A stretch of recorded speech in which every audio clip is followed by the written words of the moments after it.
बात करने लायक है ये? मैंने अपने आप को बर्बाद कर दिया। बताओ किसकी कितनी कुर्बानी है मेरी बराबर? बताओ ये असदुद्दीन ओवैसी की क्या कुर्बानी है? कहाँ गया था दिल्ली रंगों में ये? बताओ कहाँ है ये?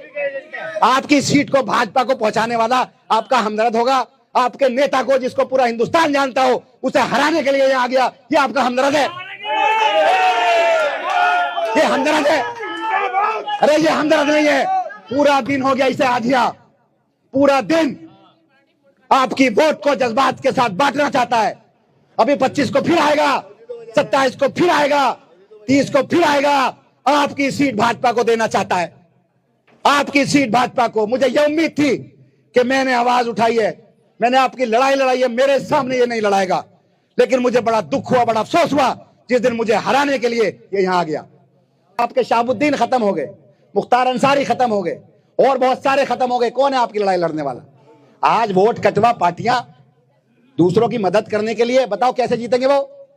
यहां पर 90,000 वोट चाहिए, यहां का उधर का वोट तो इन्हें मिलेगा नहीं, बीजेपी को इधर का वोट नहीं मिलेगा। 282 बूथ है, इन्हें तो ये भी नहीं पता अभी हमें 282 के 82 बूथ पर वोट मिलता है। इन्हें जाकिर नगर बटला हाउस से कुछ मिल जाएगा, शाहीन बाग से कुछ मिल जाएगा, बताओ सरिता बिहार से लेंगे, मदनपुर से लेंगे, जे कॉलोनी से लेंगे, आली गांव से लेंगे, तैमूर नगर से लेंगे, खिदराबाद से लेंगे, नहीं ले सकते। यहां से 90,000 वोट ले लेंगे इस माहौल में, नहीं ले सकते ना। तो फिर इनको वोट देने का मतलब वोट खराब करना। आपके बीच के बहुत सारे लोग बीजेपी ने खरीद लिए जो इनके लिए बात करेंगे, रातों रात खरीदे जाएंगे आपके लोग। हर हालत में आपकी वोट सीट को हराया जाएगा। उनके दो फायदे, दो मकसद हैं। एक तो अमानतुल्लाह जो मुसलमानों की आवाज है, इसको खत्म करो, और एक इस सीट को जो शाहीन बाग, बटला हाउस, जाकिर नगर, जोगाबाई है, वहां भेज दो।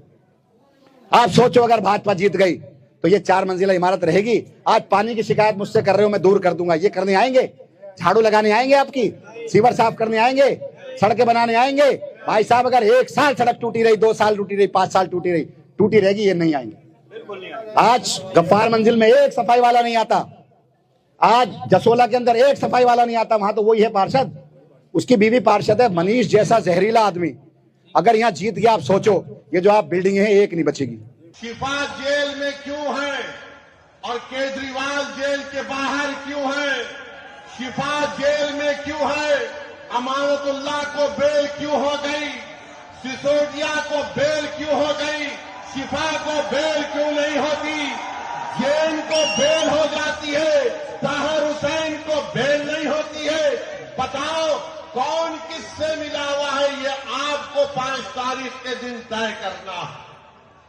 मेरे अजीज दोस्तों और बुजुर्गों, मुख्यमंत्री जेल में था 6 महीने, छोटा रिचार्ज केजरीवाल 6 महीने शराब के केस में जेल में था, और आज 6 महीने के बाद निकलकर मुख्यमंत्री बनकर जेल में था, और शिफा जेल से इलेक्शन लड़ रहा है। हमारी बहन आवाम के दरमियान में आकर अपने मासूम बच्चे और अपने शौहर के लिए बेबसी का इजहार कर रही है। तो जनता को तय करना है।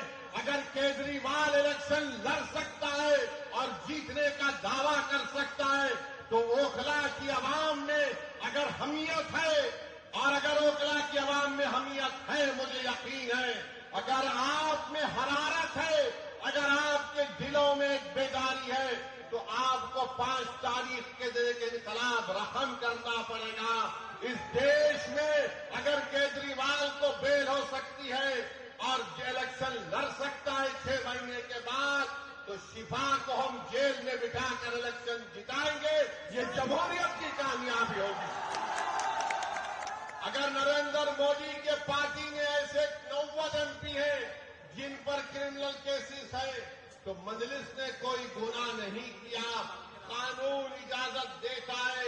हमने अपने उम्मीदवारों को मैदान में उतारा।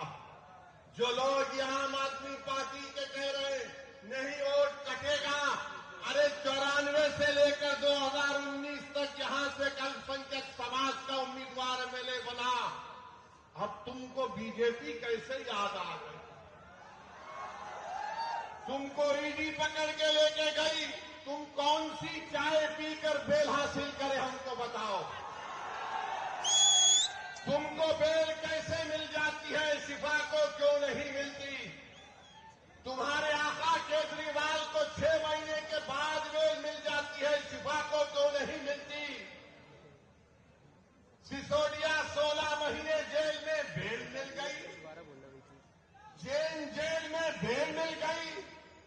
बताओ कहीं तुम कुछ सेटिंग तो नहीं कर लिए?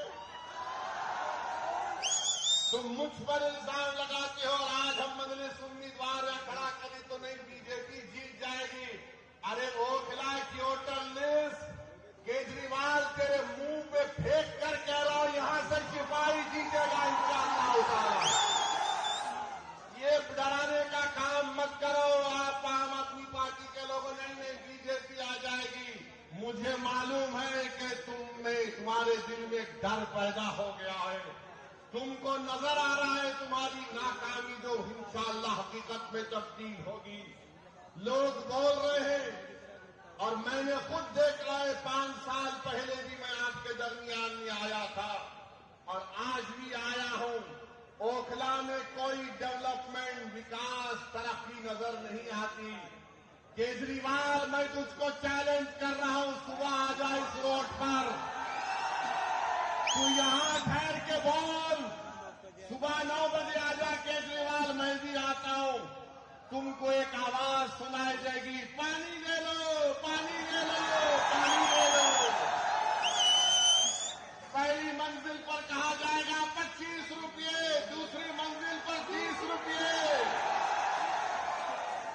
अरे मफलर, कितना झूठ बोलेगा तू, कितना झूठ बोलेगा। पानी फ्री कर दिया, बिजली फ्री कर दिया, पुला फ्री कर दिया।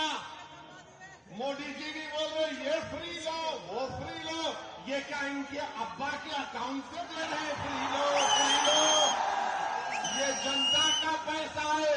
मगर ओखला की आवाम तुमको पानी फ्री में मिलने का दावा केजरीवाल और मोदी कर रहे हैं। मेरी मां और बहनों, तुम्हारे अकाउंट में से पैसे डालने का वादा कर रहे हैं। मगर 5 तारीख के दिन तुमको याद रखना पड़ेगा कि न शिफा फ्री है, न ताहिर फ्री है, न सैफी फ्री है। से कई लोग फ्री नहीं है। ये लोग फ्री नहीं है, मगर दावा तो बहुत करते हैं। केजरीवाल पानी नहीं पहुंचा सके यहां पर, हम ऐसा कर देंगे। बड़े बड़े बुलंदबाज दावे करते हैं। आओ केजरीवाल, ओखला में तुमको माउंट एवरेस्ट हम दिखाते हैं, जो तुमने यहां पर कचरा बकट एक पहाड़ बनाकर रख दिया। यहां ओखला में आप मेरी बात से अगर मुत्तफिक है तो हाथ उठाकर कहिए। अभी नहीं, बोलने के बाद।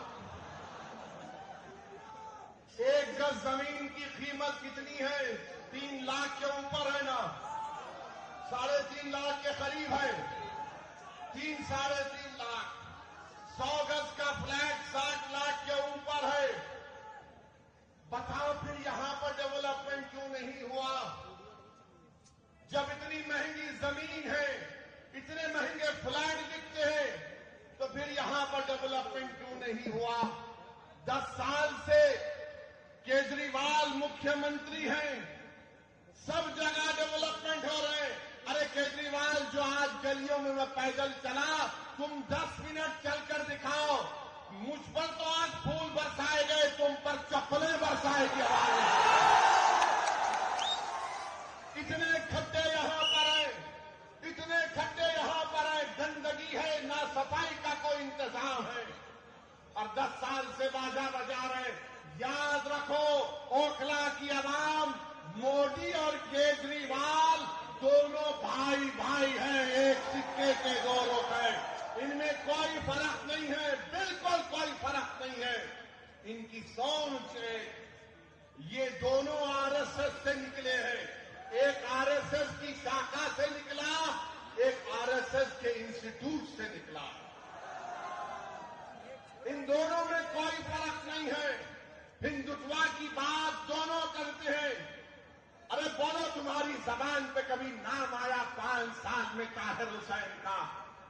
यही ताहिर हुसैन के मकान के ऊपर मौजूदा मुख्यमंत्री, ये बरसरे इक़्तिदार पार्टी के कई लोग ताहिर हुसैन के घर पर बैठकर कहते थे खाना खिलाओ।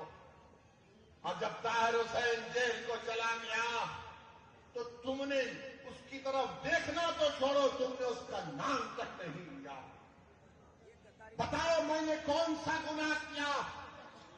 कौन सा गुनाह हमने किया? अगर हम जो लोग आज जेल की 4 सलाखों के पीछे, उन दीवारों के पीछे जिनको खामोश और गुमनामी की जिंदगी में डाल दिया गया था। मंजलिस यही चाहती है कि तुम जेल में डालोगे तो हम उनको जनता में लाके खड़ा करेंगे इंशाअल्लाह ताला। उनको अगर बेल नहीं मिलेगी तो वोट के जरिए उनको हम कामयाब करेंगे इंशाअल्लाह ताला।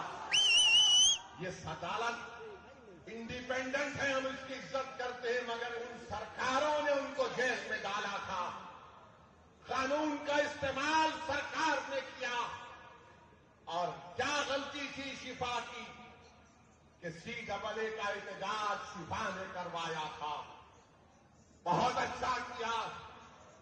डेमोक्रेसी में, जमहूरियत में एहतजाज होना चाहिए, मगर निशाना किसको बनाया गया था?